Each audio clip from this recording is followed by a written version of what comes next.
Oliver, onto yourself. Second podium on the bounce. Great way to capitalise on that drama that unfolded in front of you in the last lap there, between Dennis and Rowland. Talk us through your race.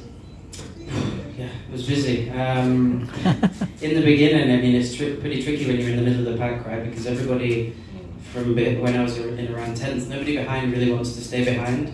And then you want to make progress, so it's trying to attack without being attacked. So if you sometimes when you go on the outside in one corner, you might get passed by one. But I managed to survive quite well the beginning part of the race and move my way up.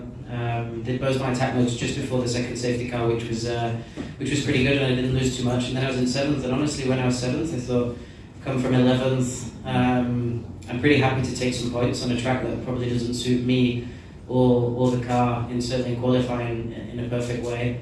So I was pretty happy to kind of come home behind everybody, and then I got an opportunity to pass Jeff in turn 1, and then it became apparent quite quickly that the battery was going to be quite a big issue for us, so we had to take action quite early. And then yeah, I was able to pick off Antonio, who I think already had derating with 2 or 3 laps to go. And then, to be honest, when I was in 5th, it already felt like Christmas. And yeah, I could see the other 2 were struggling more than what I was, but I was quite concerned to just finish the race myself. So I kind of saw them fighting into turn 7, and I thought, I'll just get close, and if anything happens, then I can pick up the pieces. And yeah, in turn 10, I think Pascal went in on Jake, and they were pretty aggressive on each other, and put each other right on the inside for 11. I managed to get up underneath them and beat them to the line, which was yeah, pretty cool. Well won, well won. Now, I want to know about how this race differed from what was expected, because beforehand, words were being thrown out: hectic, mayhem, carnage, chaos, etc., etc.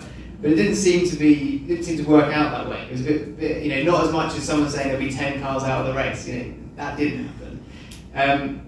But in terms of energy, was it not as tough as expected with the safety cars? How was it different? No, actually, I don't think the safety has been too much difference to our actual targets. But it was pretty tough from being in the middle of the pack. But what's quite tricky here is that when you have a battery temp issue, you can't save too much in the beginning of the race, because then if you have too much energy at the end, that completely screws your battery because you can't use it.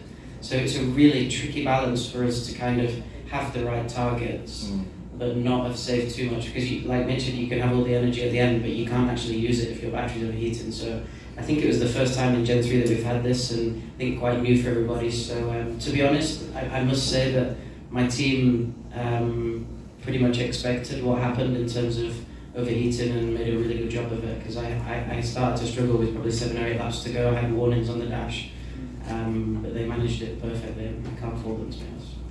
And finally, similar to Sam in terms of the Nissan powertrain, this is a real step up for the Nissan powered cars, not just to be quick and quality, but then getting podiums now. 3 for the powertrain in the first 4 races. Looking forward, what do you think is possible for Nissan Power? You know, are we looking at a title fight? It's all about the drivers, right? You tell me. No, honestly, no, the team are working super. I think you saw last year, I think we both probably saw that they had potential at a lot of races, but never quite capitalised on it. You know, Sasha was super quick, sometimes in qualifying, and Jake was super quick, and they looked competitive. So that's why it was attractive, I think, to be there. And yeah, I think the team has solidified itself. Both McLaren and Nissan work very well together, and we're able to kind of put together a package, keep chipping away at the top guys. We still know that we have some limitations that we can't really fix until next year. I think if we can learn to be perfect this year, when we get hopefully what's coming next year, then we can be in a really strong place. Exciting times. Well, thanks very much for joining us. Congratulations on the podium and for the win, Sam. Enjoy the celebrations. Thank you.